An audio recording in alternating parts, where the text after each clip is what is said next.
right. Window native tabs enables macOS Sierra window tabs. Note that changes require full restart to apply, and that native tabs will disable a custom title bar style if configured. So this little title bar will change. And so why would you want macOS window tabs? What's the advantage of that? So let's say, for example, if you have different workspaces and you want to have, let's just open up a few here. So let's say you want to have one repository here, and you don't want to, you don't really, actually you can open this workspace. Yeah, you don't really want to add more folders here because, you know, let's say you have specific settings configured for this workspace and you don't want to open another folder here because that would make that repository have these settings, and it's not something you want to do. So what can you do? Well, you can open another window, right? And this is a completely new window. You can open other folders. So this is an entirely new instance of VS Code. Okay, cool. But what if you don't want two separate windows? You actually want to be able to change VS Code instances within the same window. Well, that's what tabs are for. So if you set this to true, and notice what will happen to this bar right here. This requires a restart, by the way, so let's restart. Now notice that we have this bar, and I think by default this is actually like this, meaning you're not seeing the tab bar, but you can see it. And then if you press Shift Command backslash, no, what was it? Yeah, it's Shift Command backslash, but it's not working. Well, okay, let's just Shift Command backslash by hand, by clicking. You're supposed to see this thing. And then you can open a new instance by clicking here, but let's actually use the keyboard. So now if you open a new window, so Shift Command N, you're actually going to open a new instance of VS Code, so a new window, but it's going to be tabbed, right? So you can change instances of VS Code by just using these tabs. And you can also do that if you're on full screen, right? So you still have the tabs. Now, obviously, you can come here and I think you can hide them. There we go. And let's show them again. And let's quit full screen. So, well, this is useful.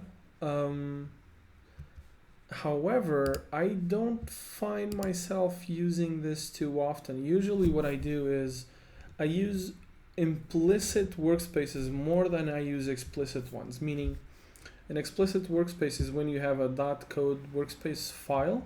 So you have that explicitly, and you set the settings for that, and you have folders that pertain to the repositories that you're working on. Now, usually what I do is, this was just a test, but I thought it would make sense to have the explicit workspace .code workspace file in the same folder that this workspace pertains to, right?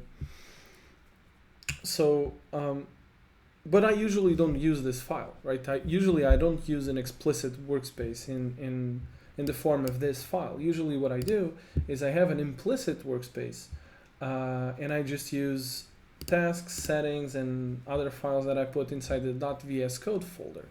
Now I call this an implicit workspace because when you set settings here or tasks.json here or other files here, VS Code just assumes implicitly that this is a workspace, and it will load all the information from those files and do whatever it needs to do with those files. So applying settings or providing tasks for you, whatever. So I call the I guess, the usage of a workspace with these files inside the .vs code folder, an implicit workspace, and this one an explicit one, because it actually has a file for the workspace, as this one doesn't. It just has little pieces that go together to make the whole workspace. Well, anyway, because I use implicit workspaces as opposed to explicit ones, I don't find this native tabs feature to be very useful. So what I usually do is I set this to false. So let me just show it to you. I set this to false, and I usually don't use workspaces, so let's close this one out. And I just do it like this.